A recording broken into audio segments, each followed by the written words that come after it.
Holidays with Autism. We're going to discuss and focus on some strategies for making this time successful for your children. So this time of year, like we said, it comes with a lot of challenges that are pretty common. So it can be kind of a noisy time of year. There are lots of gatherings, though this year that may be fewer than in years past. Lots of lights and sounds that might not be typically in your child's environment. So that can be overwhelming sometimes. There are also often new people that are coming to visit, or that they are being asked to interact with, either in person or in a virtual format. Social gatherings, like we said before, and those come with other things like expectations from those that aren't within your family. Sometimes your neighbors or different family members might expect your child to react or behave in a certain way that is different than maybe you might have or expect them to behave. Whoops. Oh, yep, that one is pretty common. Another one is new foods. So Thanksgiving is just around the corner here, and typically a child who enjoys macaroni and cheese, or a peanut butter and jelly sandwich is their staple. Now they're going to be presented with a vast array of foods that they might not typically eat, and that can be challenging for some children. Some children have no problem with that, though. Another big factor is just changing up the routine, especially if you're going somewhere, or if you're including new events. You are often on someone else's schedule and not on your own when you're outside of the comfort of your home, visiting family or going on a trip. And like we said before, new expectations, they're not always very clear. So in certain scenarios, your kid might not know what's expected of them because it's a new environment. And so that can be challenging as well. And then just overall being out of your comfort zone. So I know personally, when I am traveling, I'm not always comfortable, or I don't always know how to get comfortable, interacting with visitors, and also just those new activities can stretch you. And some people are equipped with skills that they can handle those challenges a little bit more easily than others. So our goal is to prepare our children for getting out of their comfort zone when they're able to. Okay, so the first one that I want to talk about is being realistic. I think some of us go into the holiday season just wanting to do all of the things. So if the family tradition is to, always go have a meal together, then go see the lights, and then go watch a movie afterwards, and drink hot chocolate, incorporating a lot of things that are outside of your child's typical routine. Sometimes paring back at first and just requiring them to do a little bit of that initially can build a solid foundation for future holiday seasons or future events within the holiday season.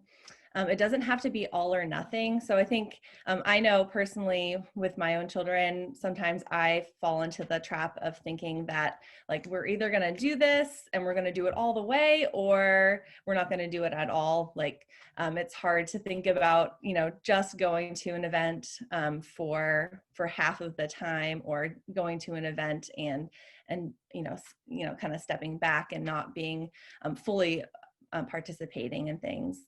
And so it's important to remember that you can do something in between in a lot of cases.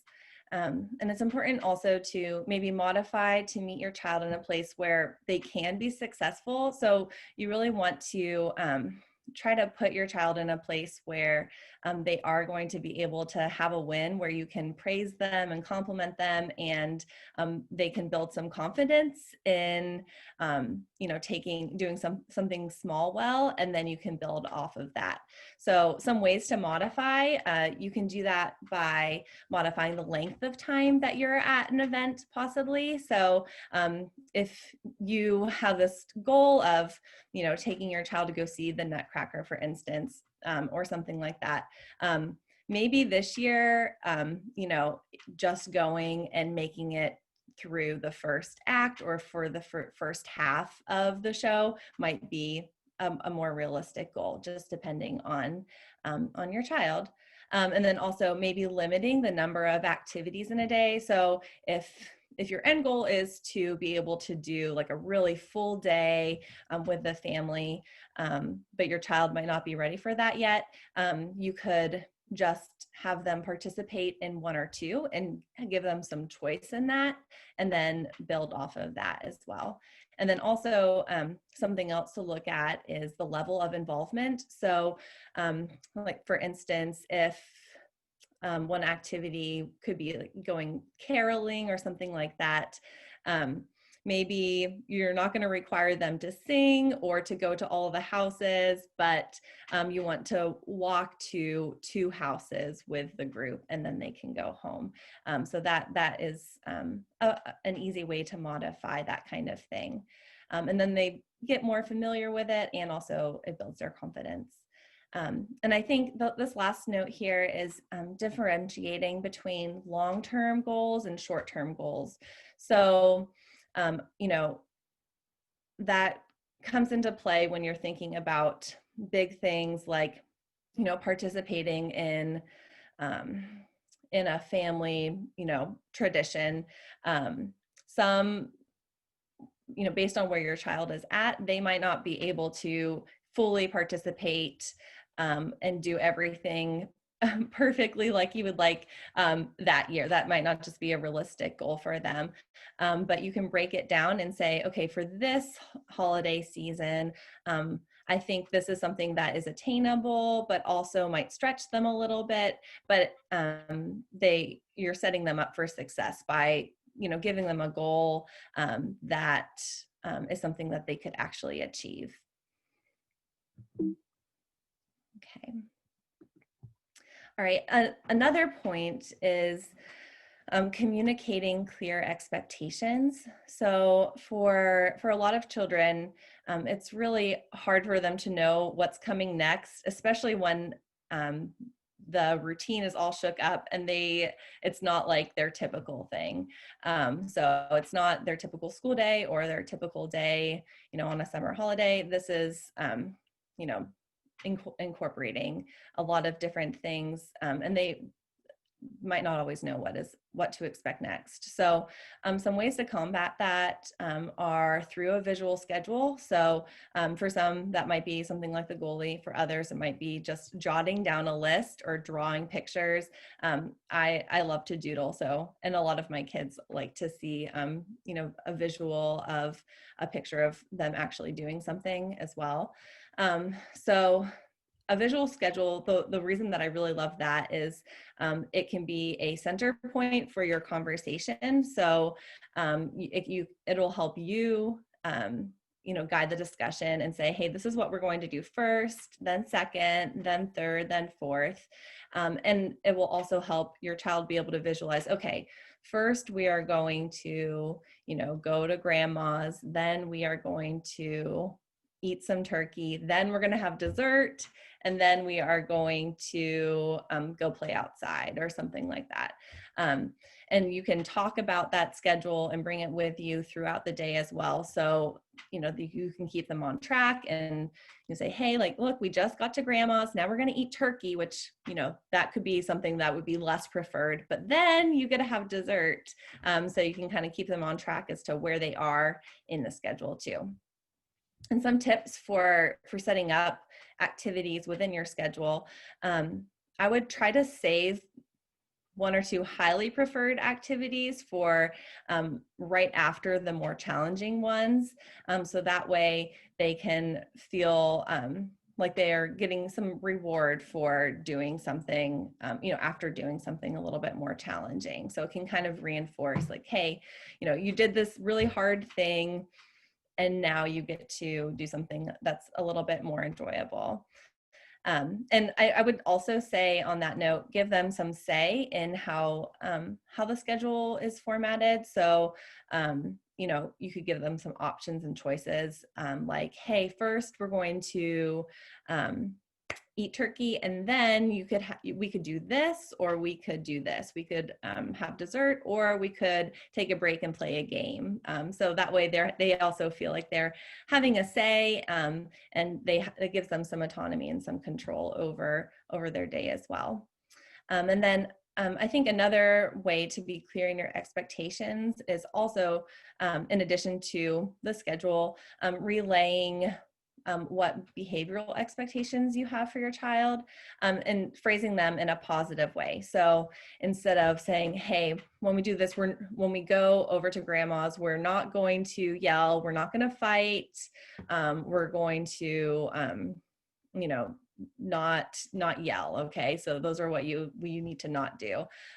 Instead of that, let's, try to phrase things in a positive way. So, hey, when we go to grandma's, let's use our manners. So say please and thank you. Try to have a quiet voice, and let's keep our hands to ourselves. So that kind of lets your kids know exactly what you expect of them versus what you expect them not to do. All right, and then this is another fun way to kind of equip your child and really set them up for success, and that's acting things out. So I think this is a great way to, especially for activities or social scenarios that your child might not be very familiar with. So if typically at home you don't sit down for a meal all together, that might be something that you might want to practice before you have family members all together and everyone is going to be expected to sit down and eat. So for this, you'd want to first, break things down. Break a bigger activity down into steps. Describe, what that process would look like, what's going to happen. And then I would also write it down and maybe illustrate it. So, have something, especially if your child can read, have something that they can refer to that's visual as well to reiterate what you're saying. And then after you sit down and talk about it, and show them, the process, then act it out. So you would be the model and you can have fun with it. You can, be dramatic and come up with some silly scenarios, but, show them how they should act when they are, sitting at the table, asking for someone to pass, the cranberry sauce or what have you. And then give them a turn after you've acted it out. So you say, okay, I asked so nicely for, someone to pass me the plate. Okay, now it's your turn to act it out. So have them act it out as well. And then after they're finished acting, or even while they're acting it out, you can give them some feedback. So say, hey, oh my goodness, I love how you asked for them to pass the pumpkin pie. Now, next time, let's try that again, but say please. So you can focus on small skills that way and kind of have fun with it. I think the important part is to keep this really positive and make it a fun way to learn those social skills and those nuances that can be challenging this time of year.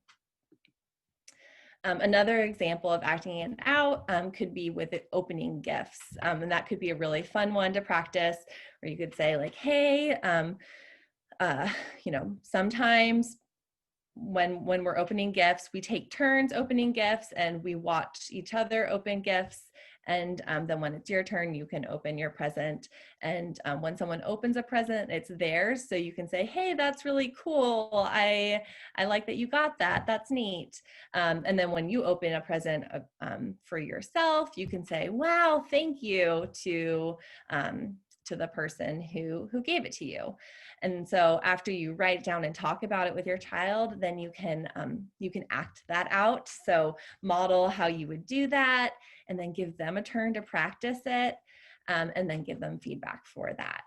So this process is an evidence-based process that really shows that it can stick with the child if they're practicing and getting feedback constantly. So it's a great way to learn and to teach something that will really stick.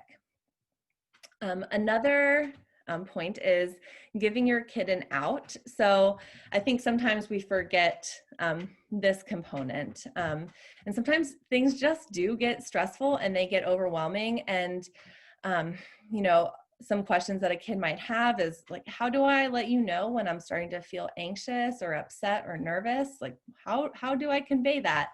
And then how can I ask for a break? A lot of children, especially with autism, they have a challenging time asking or communicating their needs in some instances. And so it's important to equip them with answers to those questions and let them know, like, hey, this is how you should or how you can ask me for a break, or tell me when you are feeling this way.